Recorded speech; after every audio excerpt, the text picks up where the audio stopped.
evening. My name is Gina Duvernay, and I'm the Adult Services Manager for Gwinnett County Public Library. So thank you so much for being here tonight. I want to point your attention to this side of the room. We have Poe and Company here. That's Kate, and she's got books for sale. And there might be some treasures over there, I'm told, that you may not be aware of. Some books that you didn't know were even written. So check those out. So I'm just going to read off the bios of our lovely guests tonight, and we'll go ahead and get started.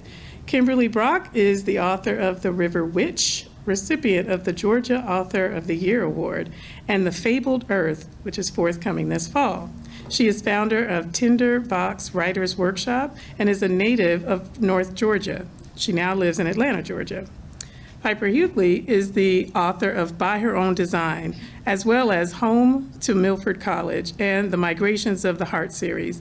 She is a multiple-time Golden Heart finalist and blogs about the history behind her novels on her website. She lives in Atlanta, Georgia with her husband and son. Please give them a round of applause.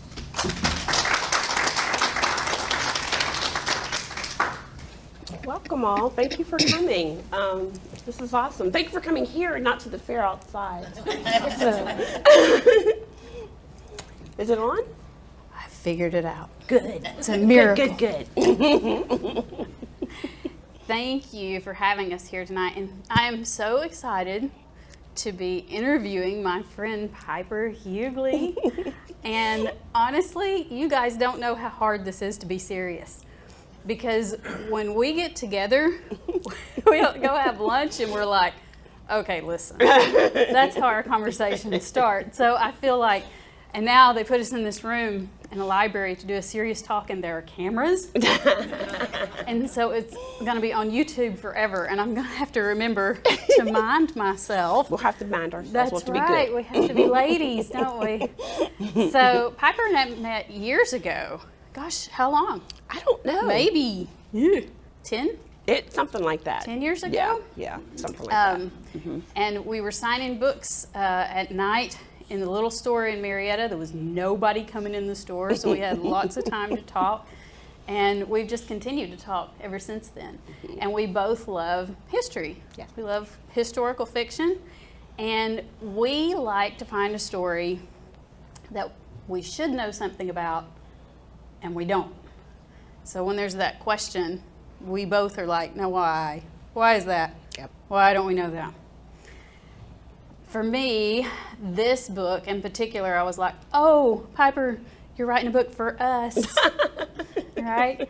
Because there's these two friends that everybody thinks is so unlikely that they were friends. And I guess in society that would have been true at the time. Yep. But when you read Piper's book, and you learn about these two women, you're like, of course they were friends. Yep. It's like the universe created them to be friends. It was fate because they both were a lot of trouble and very smart, and they faced a lot of the same kinds of issues as women. And I wrote this down because I was thinking about it today. It seemed inevitable to me that they would be friends. These threads of complications and misconceptions and societal expectations that she took and wove a story that is simply about women.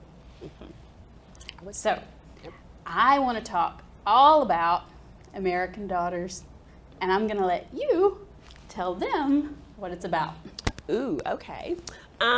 American Daughters, which is not the original name that I came up with. Of course not. What was it? What was it? It was Portia and Alice. I'm just not very imaginative in that way, I guess, And the marketing departments, they were like, no, we're stamping it with this title that probably everybody and their mother has used at one point or another. So there's that, in terms of that. And then, of course, all the people, my friends, were like, but yours really means it. So I just listened to them in terms of that. American Daughters is about the secret interracial friendship between Alice Roosevelt Longworth, who is the daughter of Theodore Roosevelt, who I prefer to refer to affectionately as TR, and Portia Washington Pittman, who was the daughter of Booker T. Washington, who I call Booker because that was his first name, and their friendship that lasted ultimately between 1901 and 1978 when Portia dies. However, this book only goes to 1930 because they don't let us write 700-page novels anymore. So We tried. yeah. So they both, like you're saying, had a lot in common. Jokingly in my head, I called the book "The White Princess of America and the Black Princess of America Were Friends." That's what I call it jokingly in my head, but I never told my agent or the editor that particular title, but it's true. For those of you who know about Alice Roosevelt Longworth, she was America's princess. She even said at one point herself, like that she was like one of the earlier incarnations of American celebrity. Before you got Hollywood, before you got movie stars or whatever. She, as the president's daughter, the president's oldest daughter, who is ready to go onto the marriage market, people had this innate curiosity about her in terms of where she was going to end up, and of course, who is she going to marry? The whole aspect of that, though, since that was what a young woman was supposed to do in 1901, the whole aspect of that, though, with Alice was she was a little out there in terms of her behavior. She didn't like to be controlled, but so she just kind of acted out. I mean, her father said, I could either run the country or I could control Alice, but I cannot possibly do both at the same time. So he was really fiending there at the beginning of his presidency, which, as many of you know, was unexpected because McKinley was assassinated, and he is the vice president whom they stuck him there purposefully to try to be rid of him, rose to be president, right? Apparently, it may, not just due to poor McKinley, who was assassinated, but Alice, one of Alice's long-term brags was that she engineered it in some kind of way to so that her father could become president. So they both had that kind of aspect in terms of the similarity between them both. And Portia is similar to her because her father was the best known black man in America in his time. He was the leader. He was one of the earliest incarnations of the leaders. Frederick Douglass, by that point, he'd gotten old and was fading away or whatever. And Booker T. Washington, who was running his school in Tuskegee, Alabama, got to be this figurehead, this leader for the black community. So TR thought, hey, I'm in the White House now. Why don't I just have Booker over for dinner and we'll talk? We'll talk about that's what. Yeah, nobody will think anything of that. Nobody will think anything of it. We'll just chat about what it is to be these great, relatively young at that point, still statesmen, trying to run things, and probably have some chat about our teenage daughters. Portia being 18 at the time, and Alice being 17. And how they were driving them both crazy for one reason or another. Alice not wanting to be controlled over here, doing the most, acting out, what she was doing. And Portia, who was at school in New England and was desperately homesick and lonely at that particular point in time. So has them over and they have dinner and the country loses its mind. The country lost its mind, and everybody just, because TR didn't realize that was the first time that a black man had walked through the front doors of the White House to have dinner. Well, I also think nobody told TR what to do. There's that aspect of it too. Yeah. There's that aspect. Nobody told him Alice what to was do. his child. Yeah, that's right. That's right. She came by quite honestly in terms of nobody told him what to do. So. I mean, there were cartoons of Booker having his hands up Alice's dress and stuff. Wild, crazy stuff like that. The only problem with that, Alice was not there yet. Because TR didn't want to bring her down just yet, He was trying to make that go longer till he had to bring Alice down. So the next week, TR knew he was going to be at Yale. Booker was going to be at Yale. Yale's in New England where Portia's at school, so they both had their daughters. there. TR had to pick up Alice at that particular point to bring her back to Washington. And that is where it is believed. And it's believed that is where they first met. As these daughters, teenage daughters of these statesmen who were both, having this whole aspect of their lives as women in 1901 had to, who are you going to marry?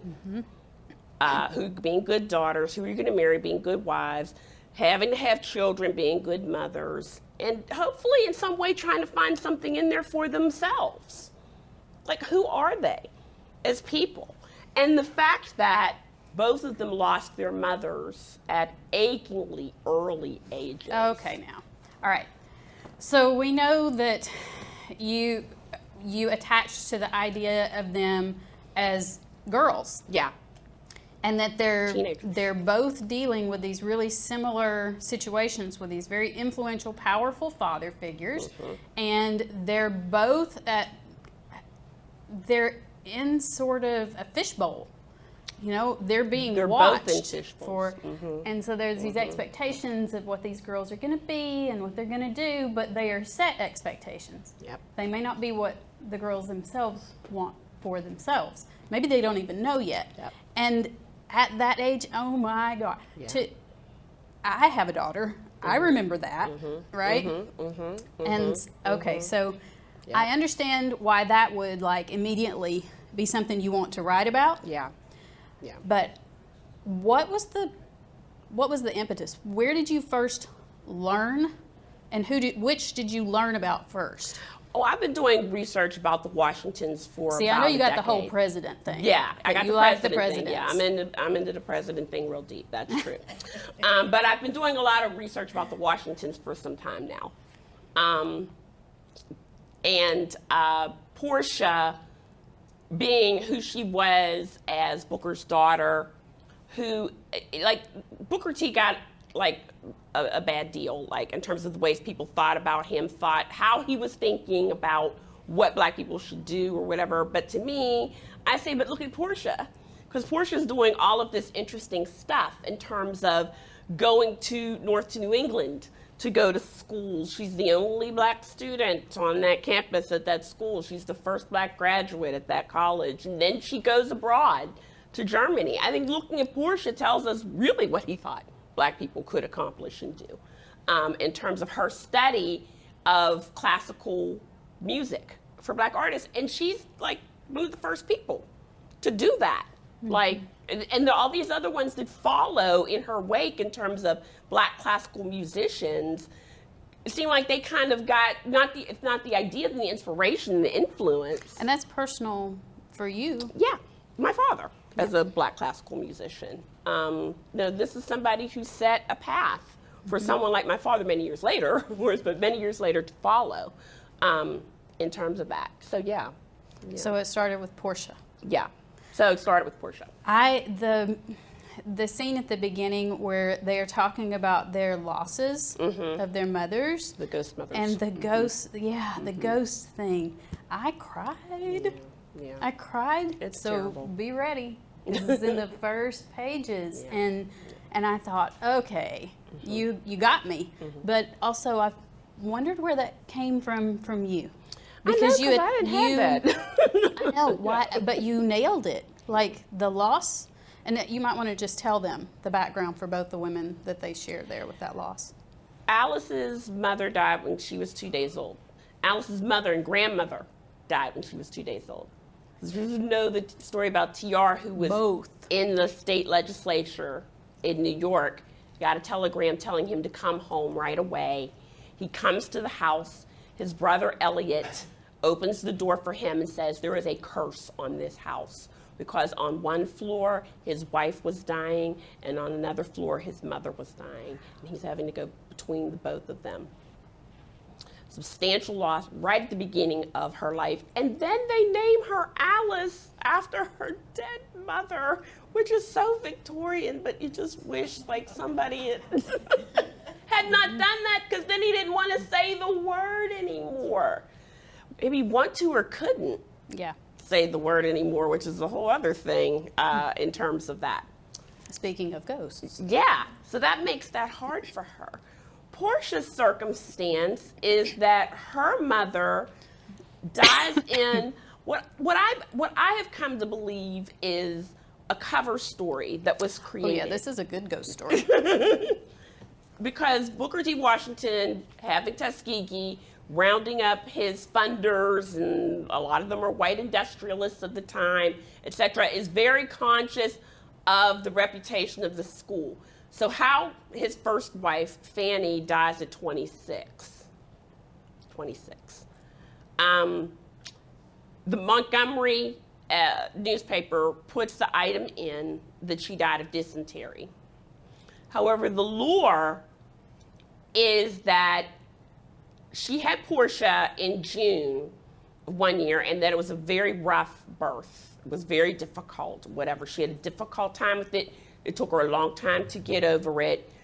She had what we believe is probably a postpartum depression. And she wasn't well for much of that first year of Portia's life. In May, she was feeling better and went on a hayride of some sort and fell off and bumped her head. And that's how she died at 26. So a lot of questions surrounding that, this whole notion of this cover story and how very different those two stories are about her demise. Was she, did she commit suicide, or was there, some aspect in terms of Fanny's death? So there's that. So he has Portia, about 11 months old at that time or whatever. He marries again a few years later. That woman, Olivia America Davison, is the mother that Portia knows growing up. Olivia was a frail woman, but a very determined woman. Should rightfully be credited with co-creating Tuskegee, but of course women don't create colleges, so her name's not in there with the founders. We're all men. We don't do that. Yeah, also. No. And in the midst of all of that, being married to Booker, she has two boys. She probably should not have had the first boy, but she has two boys. And this 2 days after she has the second boy, there's a fire in the house. And she has to get little Portia and little Baker, her first son, and little Davy out of the house in February, which it does get cold in Alabama in February, and she catches a chill or something. No antibiotics and all of that. You don't have that. And her illness, she's already frail, lingers over a couple of months, and she dies in May. So, point to all of that in my brain is they have daddy issues and they got mama issues. Yeah. Both. Mm-hmm. They're trying to live up to who their fathers are in public eye and all of the admiration for them. And so they have these high expectations of their daughters as young women. But they also have major trauma and guilt. Yeah. And something to live up to for the women in their lives that they've lost. And my right? question, So your identity for both of them is like this. My question with all of that is, and then they're getting pushed into marriage and whatnot so they can do it again. Exactly. Like, that can't do it be better. Yeah, like that can't be like very, an attractive prospect. No. What do you mean? Like, marry some dude so I could just die? So what is that? That's your end goal, right? So this brings me to my next question. You have this beautiful author's note. I actually think people should read the author's note first before they read the novel. Some people do. And you talk a lot about things have changed since the time of these two ladies, but also how much has not changed. Yeah. So I think it's an interesting book because it made me think about societal changes, but also just the humanity of these two girls. So you did a beautiful job at drawing me in and being able to connect to both of them. Was it challenging to write about these two women who were such prominent figures in history, but there's not a lot of personal information, real information. So you're having to speculate. And I think for me as a historical novelist, that's always the case, right? That's just sort of your job to speculate. Yeah. But these are two very different viewpoints. Yeah. People, you're having to see through two very different filters. And I just want you to talk about that because most historical fiction right now, we're writing from a viewpoint that we're familiar with to some degree. Yeah. And this must have been challenging. I don't know. I just take this stuff on. I don't think about it. I don't either until I'm in the middle of it, and then I'm like, oh, shoot. Yeah, exactly. Oh, what have I done? Kind of thing. Yeah, I think focusing on their humanity was a crucial aspect of it for me. And the fact that one of the other long-term projects that I've had over the years is looking at how often it is, or ways in which people have chosen to write about interracial friendships. And who writes about them. Who writes about them? Yeah. And it's not, a lot of the time, it's not Black women, which I thought was interesting. No, it is not. Right. That was one of the things that I thought was interesting, which is one of the reasons why I wanted to pursue this project in terms of that, in terms of really interrogating why that was.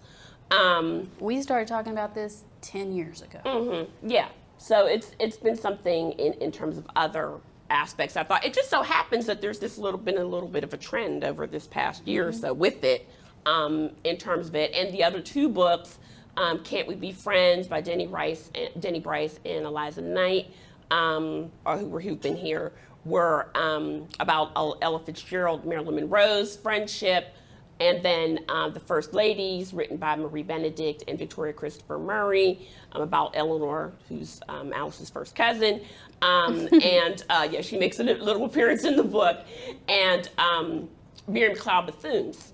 So it just so happened that my little book came at the tail end of this little trend, and actually, though, in time takes place first. Yeah. In terms of that. So, that was one of my long-term questions about really trying to figure out the ways and the places where they could have most probably overlapped in terms of where they were living, and there are many years that go by. Some of us have friends like this, years go by when we see them, but when we see them, we're instantly, connecting with them. Again, in a way, that's how I thought about it, and I thought that was kind of a universal thing. Well, I thought it was beautifully done. I love, there's some contentious moments, and I thought you did a really good job. The dialogue between them, the way each of them is seeing the same thing through a whole different perspective was thought-provoking for me. Good. And handled very sensitively. Good. So Good. Yeah, that's what I hoped for. yes, I know. You put a lot of work into that. How did you decide on the format for how you wanted to tell about this friendship? You didn't have one of them as a main character. It's very balanced. Yeah, I definitely wanted that. And I know some people, hey, I've been looking at a certain thing in terms of this for a while. I lurk in reader groups and listen to readers and what they complain about and all this other kind of stuff. I'm lurking, what are they saying? It's not about me pointedly, but about one of the things that is is it accessible for me to read? Can I read it? Is what's been one of my ongoing issues. And I say, then of course my poor students are my little lab rats in a way, but they don't know it, so I do. Yeah, tell them where you teach. I teach at Clark Atlanta University, so I do unscientific things. What are you reading? Okay, why are you reading that? Certain things they don't know that I'm, but all of those things, in terms of thinking about the kind of people really like to be taken in depth into a particular perspective. So I knew I was running a risk in terms of two kind of thing. So, but like I said, I wanted it to be equal, and I wanted to be able to showcase the ways in which their lives compared and the ways in which their lives didn't, in terms of that. And I knew there was not going to be any other way to do that but to alternate their points of view. Well, it's powerful because the you will be surprised. Your expectations, I was ready for it because we've talked enough about it, but your expectations of what Alice's life is going to be like and her agency in her own life and what she will pursue based on what you know about Alice's reputation as kind of a troublemaker and a hothead and what she ends up with. Yeah. Compared to Portia, who you think is in a certain place in a certain time and only going to be able to do so much with her life. And it's almost like it's flipped. Yeah. And I said that this weekend. so intrigued by that because I don't know how you felt about this, but like when you come and you read any fiction, you come at it through your own head. And I did not grow up with money, and I'm expecting this woman with all of this money and prestige to just be able to do whatever the hell she wants. Right? Even at that time. Right. And instead, she's in the fishbowl. Yes. So in the fishbowl. Yes. But not just that, she wants to be in the fishbowl. Yeah, and Yes, then and I said that Portia this weekend, is the and opposite. when I She's said got all that- this freedom and travel and When I said that, it was so funny because I said in some ways Portia is like more privileged. yes. In that. And there was somebody in the audience and her eyebrow went up like that. I'm like, what does that mean? Like, yeah, Alice is very much in the fishbowl, in the cage almost. Where Didn't expect and it. she's not, as much as outrageous as she is, right? And TR saying, to her, there will be no smoking under this roof. And so she goes up on the roof to do her smoking instead, or carrying around her little pet snake in her purse, so the people will stand back at a certain amount from her. Still, Daddy's expectations. Daddy's expectations are And always there, Portia's and keep daddy's her in expectations place. are different. Yeah, and keep her in place Yeah. in a way that Booker's expectations for Portia do not. Yeah, So I like how you kind of blew the roof off with that for it's what true. we're expecting. it's true. Yeah. You had all of these, as a historical fiction writer, I know you're like this because this is why when we go to lunch, we're there way too long. Because we close up the learn all place. of these wonderful, weird little historical tidbits, and you go down these rabbit holes, right? And you love all of the information, but you had to sift through not one, but 2 lives Yeah. full of good stuff. Yeah. How in the world did you decide what to put in? Because you got to talk about the dudes. You Yeah. got to talk about the husbands and how they ended up there. The husbands are major. Who can you marry when daddy is like the president? And how's he going to feel about that? So Alice ends up marrying, for history's sake, she ends up marrying Nicholas Longworth, who is a congressman from Ohio, and ends up towards the end of his tenure in Congress becoming Speaker of the House. So, third, not first, but third, in terms of the line of succession in terms of presidency with that. And Nick was the kind of guy who a lot of people liked him, a lot of women liked them. Yes, like they that. did. Yeah, really friendly guy, I guess, and even though during his tenure as Speaker, he had like the same kind of narrow margin we do today. So it was very interesting while I was writing it, where all of the Speaker upheaval is happening or whatever, and it's like, oh, it's Nick. But Nick just had this way about him. People still liked him, in terms of that. It wasn't like divided in terms of that. People were like, oh, that Nicholas Longworth, what a guy. What a cad in a lot of ways, He in was terms a of that. scoundrel. Yeah. The charming, bald-headed scoundrel that he was, in terms of that. And so Alice had a snake after all. yeah, that's right. After all, she had a snake. That's true. Portia marries William Sidney Pittman, who is one of the country's first black architects. Again, Booker T. Washington behind that. Paid for him after he graduated Tuskegee to go to Drexel to study architecture. The problem is nobody wants a black architect at this time period.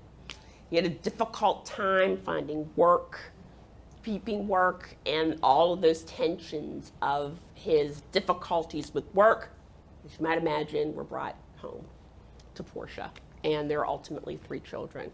So yeah, their lives as married ladies is another point of overlap between And what them they in terms of suffer these with marriages those and what they husbands. suffered. Yeah, very much. It's not pretty. Yeah. Yeah. Then I'll give you the tough one. Go right to the ready? toughie. You write in service of starting conversations and making history accessible. And you mentioned other books that do this in your author's note. And I've heard you speak about this in terms of books being published or not published right now in publishing. You mentioned this a minute ago. Yep. And also about book clubs and how they look and how those conversations sort out. Look around the room. It's actually kind of an unusual group. Yeah. That's powerful. Yeah. I'm going to cry. No. Cry. That is the power of this book. So if you're sitting here right now, you probably should think about that a little bit. Yeah. But I'd like for you to speak to that. Yeah, it's one of the things that I noticed while I've been doing a lot of book clubs for Byron Design, in terms of how separate they are. And the book clubs do this great thing of providing a space to talk about things. And just, me sort of thinking about in terms of the way in which, things are happening in our country right now, like, where can we create or have that kind of space again? Some people of a certain age, I'm not calling anybody out, but some people of a certain age might remember in the 60s, and I know this because of my grandmother's advocacy in terms of, she belonged to a thing called Church Women United, and so there was a whole aspect in terms of Protestant churches and, churches coming together and worship and all that stuff. And then we stopped doing that. And it's like, why do we stop doing that? What happened that we stopped doing that? So to me, it's like maybe book clubs might be... Yeah, you create a space of trust where you can talk. A space of trust where you can talk. Might be the place, this kind of book, this book that does this, lifts up what these part of, like I said, because it ends in 1930, what this interracial friendship might have, how it might have gone through, what it might have gone through, what it might have looked like back then. Because the reality still is, I meant to look up the statistic today and I didn't, but a lot of people don't have. That's math. We don't need that here. Yeah, that's right. We don't need math people. Don't have friends of another race. What's going on with that, right? So that's why I intended for this book to bring up these questions and hopefully talk about them in book clubs. That's my hope, at least. So, Thank you. thank you. Thank you. No, thank you. Let's go to lunch. Yeah.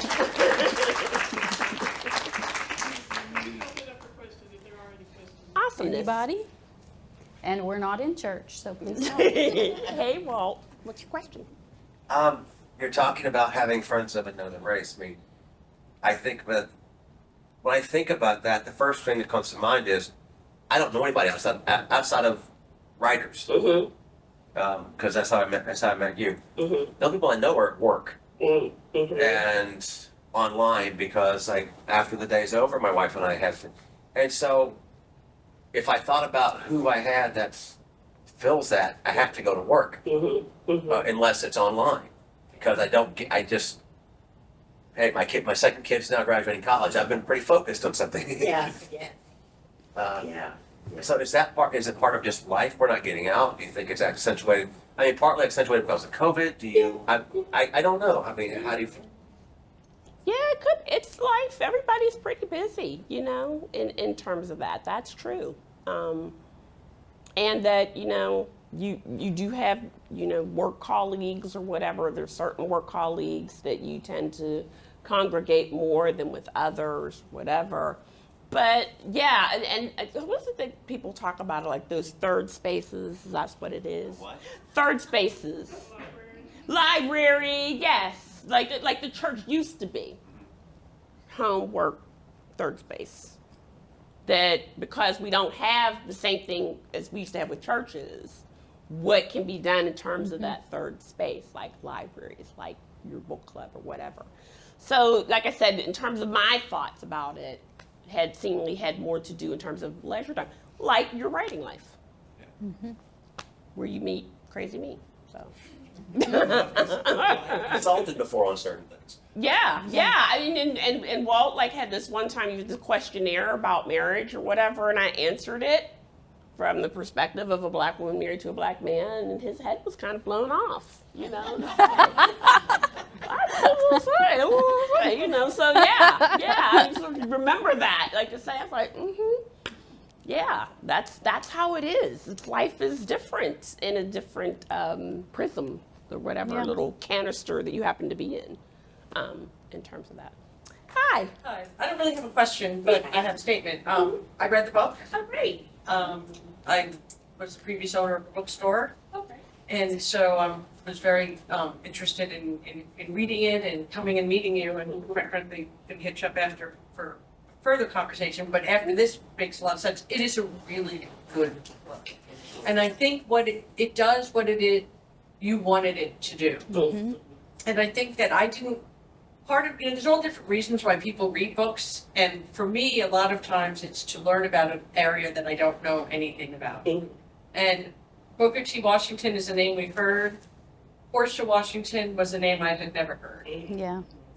Alice Rosa we'd heard because of her being way out there. But it was, to me, very interesting to see that they had the kind of friendship that they had. Yeah. So, yeah, I really encourage everybody to read it. For saying that. Yeah, I appreciate it.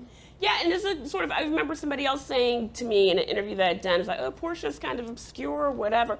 But again, it points to this whole notion of these two Americas. Yeah. And the way things are. Portia is not like some kind of candidate for sainthood or whatever or anything like that. But like I said, she forged a particular path. Yeah, that's what I mean. It's like, because to black Americans, it's like, that's his daughter. And then, just kind of knowing not Portia's descendants, but her brother's descendants. And, that they end up marrying Frederick Douglass's descendants, and that whole family, does a thing in terms of advocacy for their families.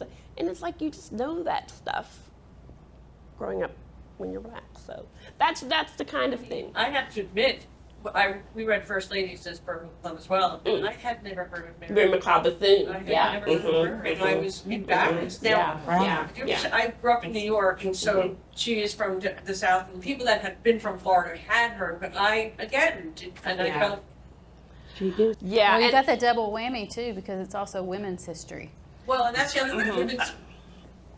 Most of the history I learn about women is through all the historical novels that I read. Because I don't get it through the history books. And I probably, when I was reading the history books, they weren't all that interesting, whereas you guys, as writers, make the history interesting to read and learn about.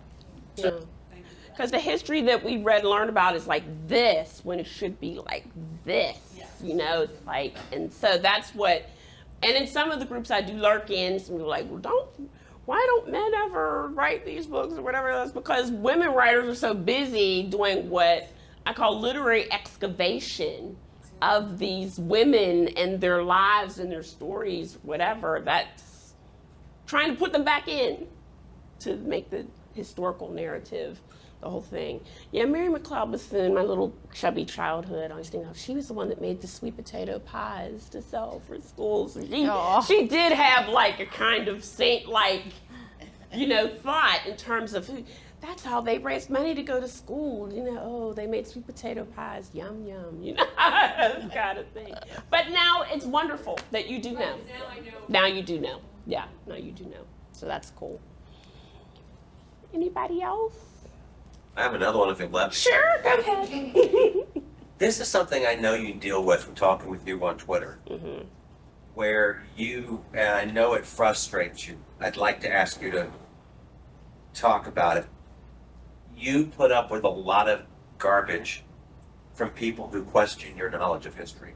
Because you are you've got your professorship and you've got your doctorate, you know how to do research, and you have done tons of research, but you still get questioned, even though you know Stuff.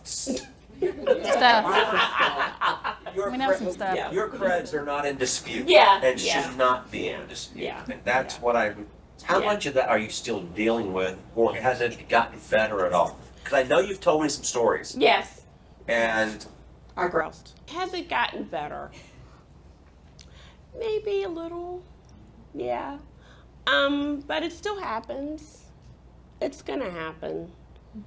I've gotten to the point, maybe, I don't know, because I'm older than I was, I don't know, maybe, that it's just, I'm resigned to it happening. And, but there's a whole thing, and this is true too, because we've talked about this before, the whole thing that's happening with history per se. It's not just a personal thing with me, it's happening now with this whole aspect in terms of history and what gets included and what doesn't and everything. So maybe that's what it is that the whole thing that I knew was happening 10 years ago, that was kind of bubbling underneath the surface and getting those questions and all that other kind of stuff, me grousing on Twitter, has now come up to the surface.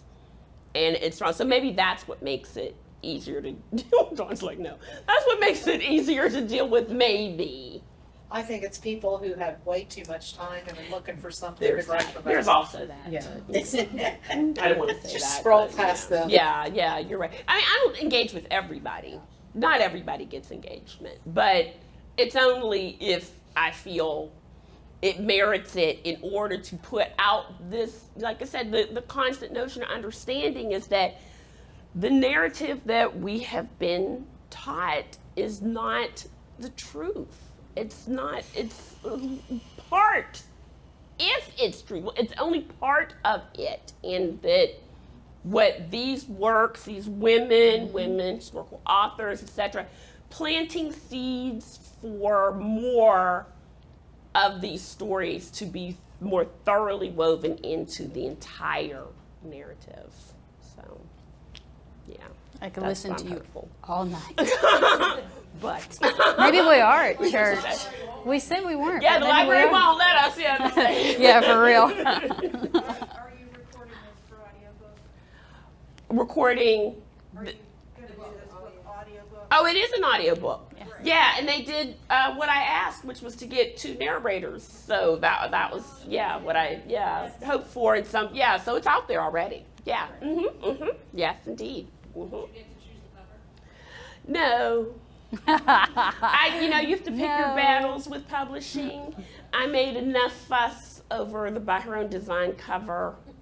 Which now I want to read. Yeah. It's so good. That cover is the 9th iteration of me fussing at them. So I just, when they came up with this, it's all right, I guess. Because some people ask me, it's like, is that Portia and Alice? It's like, no, it's just 2 random stock historical women. So yeah, you have to just go online They and asked me Google. about my first book if it's me on the cover. Yeah, oh my gosh, no. So what's next? Yeah. What's next? See, you can't blame me. I didn't ask. I was being nice. That's your fault. You asked that. Yeah. It's hard to talk about. Yeah. No. Well, no, the presidential thing, I still, Yeah. Some of you may be familiar with a book called Mrs. Lincoln's Dressmaker from 2013. I'd like to write about Elizabeth Keckley, but from my point of view. So, my proposals and everything that I've been going through, I've been doing a certain amount of research about I it. know. So it's in there to them. Let's hope they say yes. Not to say no, because it's not World War II, but to say yes. It's like, do you get that everybody's really kind of full up with World War II? Now, can we go Yes. back to the 19th century? Elizabeth Keckley, I call her like the Forrest Gump of the 19th century. She was not just an enslaved woman, but she was everywhere in terms of, well, is that her? She knew Dred Scott and his family, was there when all of that went down in St. Louis. She did dresses not just for Mary Lincoln, but for Verena Davis and a lot of the Senate's wives. And then towards the end of her life, she taught at an HBCU in Wilberforce, Ohio, where W.B. Du Bois taught. Wow. Etc. She like spans the whole 19th century like this giantess. And I just would like my chance to write about her. So let's hope I get it. Thank you.